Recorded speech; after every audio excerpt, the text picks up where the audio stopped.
Yo, what's happening, people? We are STARZ DEEZA, and we are urban music artists from the southeast. Today's music workshop is brought to you by Thames Radio, and we're going to give you a little insight into what we do and how to be a professional lyricist. Should we start off with a little bar? Yeah, go on. Okay, it's STARZ DEEZA, yo, we rep it all day. So we're back, reloaded with bars the same way. No one can come between us, we don't care what they say. This ain't Burger King, you can't have it your way. It's STARZ DEEZA, man, we rip it all night. We back, reloaded with bars with big bite. We going next level, got the top spot in sight. And we never go down without a fight, nah. So first off, we're going to give you an insight into the different types of microphones and break it down for them, yeah? Now, as an MC, there are various different microphones that you will end up performing your lyrics on. When you're out performing, doing live events and things, we tend to use what you call a cardioid mic. So these two here are two different types of cardioid mic. You've got the wired mic here, and you've got the wireless mic there. With the wired mics, this particular mic is a Short SM58, and this is a very common mic that you'll find in any live performance venues, festivals, things like that. They're very good quality, hard wearing, great sound. And of course, as we said about it, it's got a cable. These tend to have all the same connections at the end, which is called an XLR connection. And it is a 3-pin plug, which will always be connected to one of these cables. This plugs straight into the mixer, and then that makes your sound come out to your crowd. And here we have a wireless battery-powered mic. These are great. I think these are our preferred type of microphones because you get a lot more freedom to roam around the stage. You can really get into it. You can move from one side of the stage to the other, and you're not tied by the wire. So these are the microphones you use when you're performing to live crowds and things like that. But when you're in the studio, you use a completely different microphone, and that's called a condenser mic, which you can see in front of us right here. Now, the main difference between the condenser mic and the cardioid mic is the condenser mic is directional. So you have to stand in quite a specific area and face the front of the microphone in order for your sound to come out clearly. Whereas with a cardioid microphone, you can hold it any which way. As long as you've got this bit pointing towards your mouth, it doesn't matter which way you're holding the mic, it will pick up your sound. So when you're in the studio and you're using this kind of microphone, you will get a much, much, much clearer sound than if you were to use a cardioid mic. You can use a cardioid mic in the studio. However, as I say, the sound is just not quite as crisp as when you use a condenser mic. Because the condenser mic is directional, you get a very specific space where you can put your sound, which means it picks up every single sound you make. That's why you'll always use this type of microphone in a studio over one of these, because you get a very, very clear and perfect sound. Yeah, these microphones are very, very sensitive as well. Usually you have to have the whole room very quiet. You'll have acoustic foam around the walls, and you have to have the room very silent when using a condenser mic, because as I say, it will pick up every sound in the room. They're very, very sensitive, but they give the very clearest sound. So that's a condenser microphone. These are cardioid microphones, and that has covered the different type of microphones that you can use as a lyricist. Next up, we have mic control and different ways to hold the microphones. As you may have seen when you watch live performances on TV or at concerts and things like that of your favourite singers and things like that, they hold the mic in a very specific way. So they will hold the mic like this. So you can see the whole top of the microphone, and you can see that clearly. So when you put your voice into that microphone, let's go this way. When you put your voice, project your voice into the microphone, it goes directly onto the top there and will pick up your whole sound. Quite often as rave performers, of course, we're working on very, very loud sound systems, and quite often with drum and bass music, it is very, very bass heavy. And so quite often you can be drowned out very easily if you're holding a microphone like this. So it's not common practice, and it's definitely not good practice, but quite often you may see an artist, a drum and bass artist or a grime artist or someone doing underground music hold a microphone like this. So that's when they cup it. Now, when you cup a microphone, as I say, in a rave, you may find that it makes you sound louder. However, what it actually does is give you feedback. So when you're talking into the microphone, when it's like this, the sound echoes back on itself. And actually, when you're recording like that, it creates a terrible sound. So this is bad practice. Don't do this. It can make the sound very muffled when you're cupping it like this. It can give you feedback, as STARZ says. So the correct way to hold the microphone is in the middle here, just like this. That's the correct way. And you should hold it just in front of your mouth. Sometimes you may see people holding it at the bottom like this. You may see people holding it very far away from their mouths. Obviously, as we've covered, you need to hold it just in front of your mouth and hold it in the middle, so you're not actually cupping the mesh around the top. So that is really the best way to hold a microphone, because you don't want to ruin your own sound that's coming out. If you ruin your own sound that is coming out your mouth, you're going to ruin your own performance. So the best way to hold the microphone is in the middle, so you get a nice clear sound, and hold the microphone just in front of your mouth. It's also really important to use the microphone dependent on the level of your voice. So if you've got a loud part in your lyric or your song where you're really belting out your voice, you should always pull the microphone away from your mouth. Just pull it away slightly. It doesn't have to be over here. But the louder you go, the further away from your mouth the mic should be, in order to keep your levels correct. Otherwise, you'll end up with a really, really loud peak in your track or your song or your live performance. When you go high, if you keep the mic here, it'll be stupidly loud and it just won't quite sound right. So up now we have for you stage presence, different ways to perform on stage in front of a crowd. You may well have seen sometimes that people perform differently when on stage, from amateurs to very experienced lyricists. There are actually quite a few different examples that we can give you of stage presence and stage craft. So Stars, should we give them some examples? Sure, let's do this. So, bad example, if you like, of stage presence is not moving very much and being very enclosed in yourself. You want to give an example of a lyric? That's right, they call me STARZ. Jump on the mic, split the big bars. Jump on the mic and make them see stars and other MCs to keep them on guard.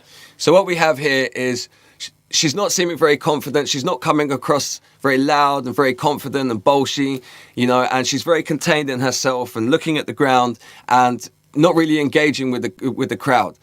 Now, what you really want to do as a performer is perform to your crowd in front of you. Now, let's give another bad example, maybe where you're not facing the crowd. That's right, they call me STARZ. Jump on the mic, split the big bars. Jump on the mic and make them see stars and other MCs to keep them on guard. So obviously, in this scenario, we would have a DJ behind us and STARZ would be facing the DJ. She would be performing to the DJ. Now, of course, in turn, she has her back to the crowd, to the audience, which isn't very engaging. It's not very entertaining. So it's, again, not a great example of stage presence and stage performance. Let's go with a better example now. Okay, so what I'm actually going to demonstrate now is that stage performance isn't just about how you look, it's also about how you sound. So I don't know if you noticed in those last two, I was quite muffled, I was quite quiet with how I was delivering my lyric. Now what I'm going to do is I'm going to perform my lyric and I'm going to do it well, but I'm going to show you what it looks like when you don't have any physical stage presence. That's right, they call me STARZ. Jump on the mic and spit the big bars. Jump on the mic and make them see stars and other MCs, I keep them on guard.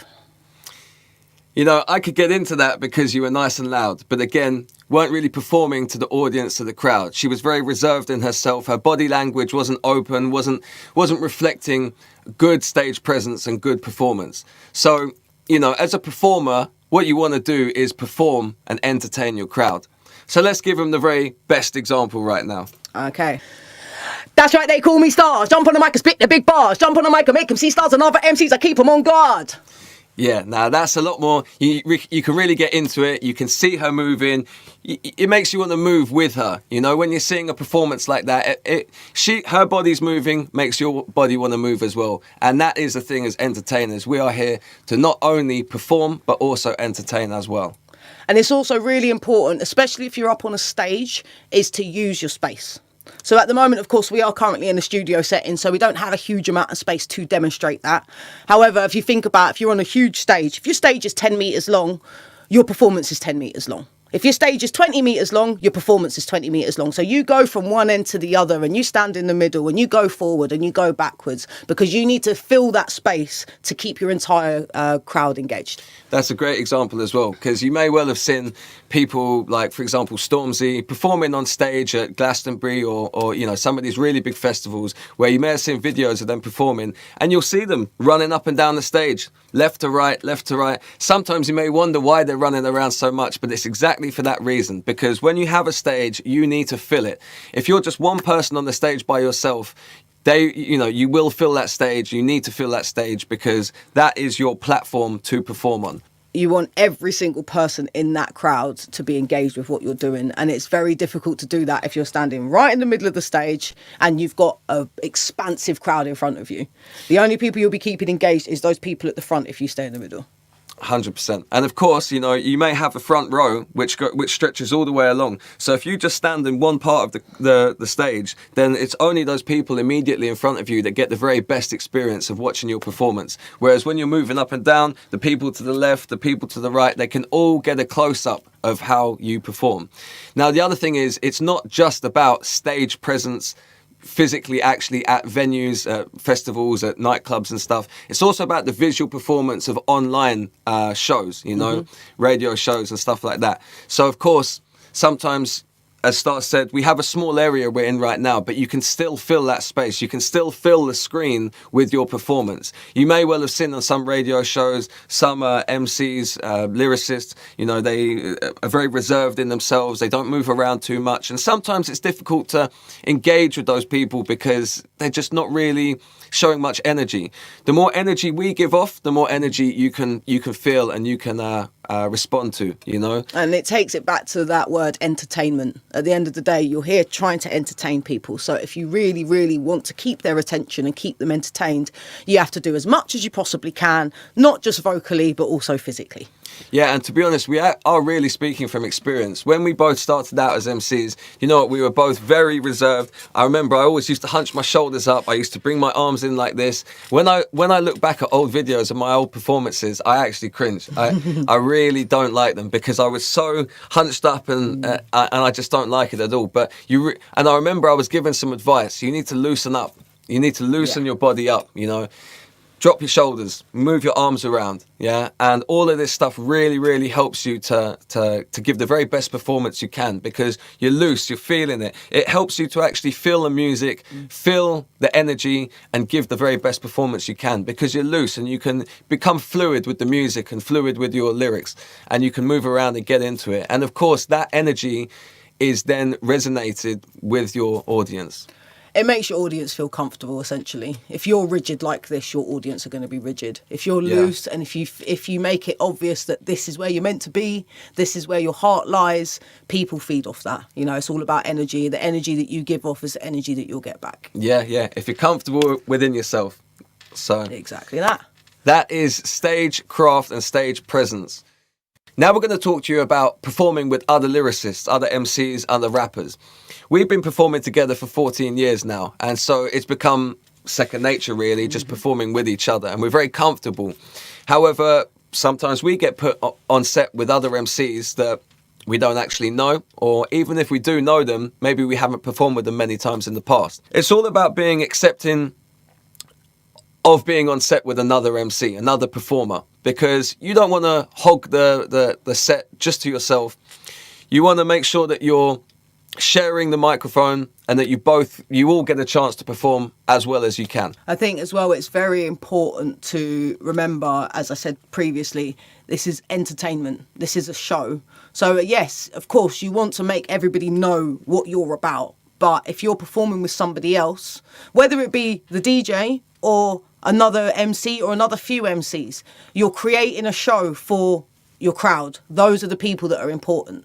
So if you're really, really trying to make sure that your show is memorable, you have to work with everybody that you're on floor with. So if you're working with another MC, even if you've never worked with them before, it's important to communicate with them, make sure that you're not going over each other. And if you do, you know, it's fine, but bring it back and just make sure that you're working as a team rather than battling against each other, because that is what makes a good performance, is teamwork. I mean, healthy competition can be good, of course, you know, course. And we're all here to really show off what we do. But at the same time, eye contact with your fellow MCs is great. Even, you know, a quick whisper in the ear, you know, just saying, can I go next, or I'm going to go next.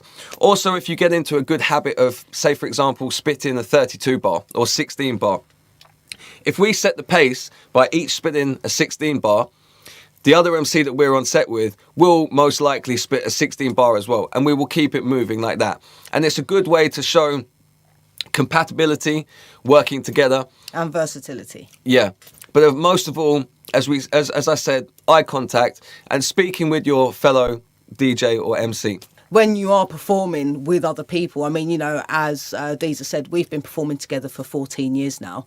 So we go as far as we don't even have to really talk to each other anymore. We can literally just give each other a look.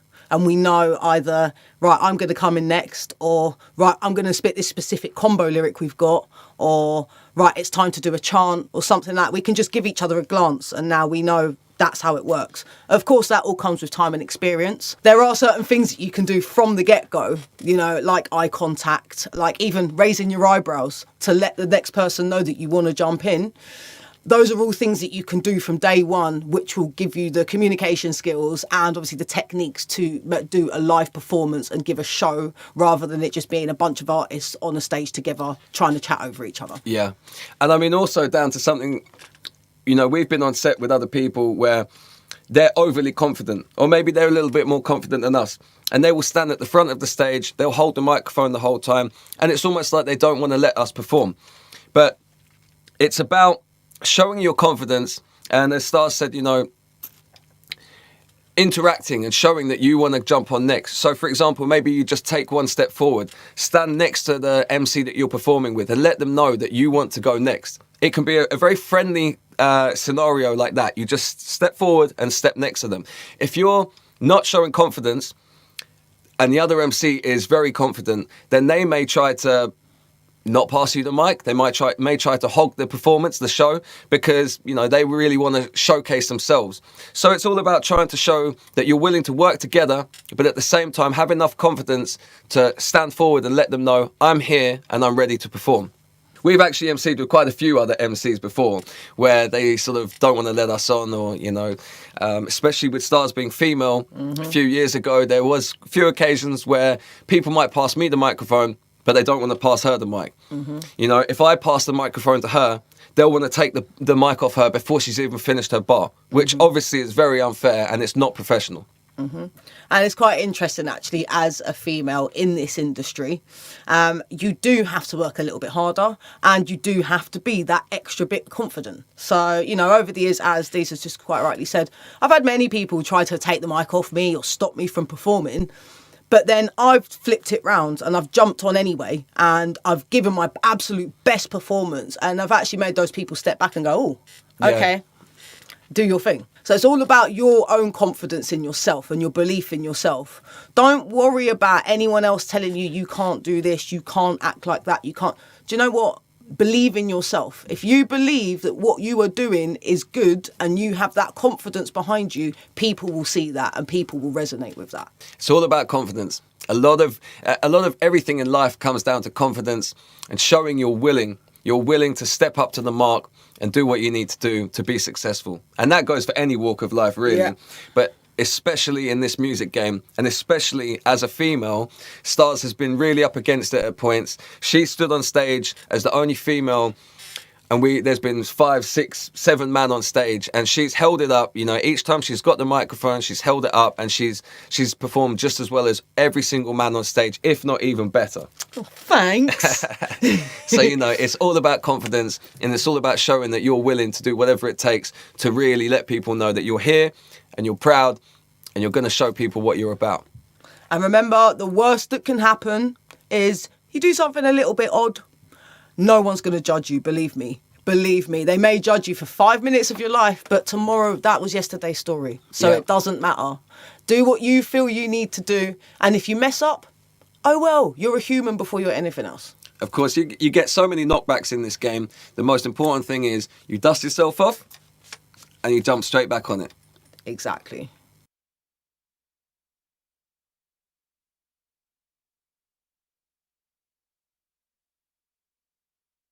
Thames Delta, can you do the one for skate? Mr. Fearless, sonic boom blazing, run around down Thames Delta, keep raving. Move your body, rock and roll, going down, diggy down, down. One of the guardians we educate the audience, we wear the music symbol and them demonistic ornaments. Them never was in this whole 7 slash. Them shout at me, I gon' get you what they burn them bash. Wackins, no you can't run away. I'm sick of hearing these brass clocks full of chat shit and these blah blah. From a Thames Delta to make it go. Need to give me no checks, well I'll. You don't wanna give me no checks, well I'll make that. Gotta get down, gotta get down, gotta get down, gotta get down, gotta get down. Well Girl, watch how we burn a dick and go work a rat. Live and direct from the HQ. Well, we come out of this session of the ram. We bound with the revolution. The microphone too. Right for the normal hype. Yo, Thames Delta. Here comes the belter. Hackney, Tottenham, Brixton, Stokey. Pull up that.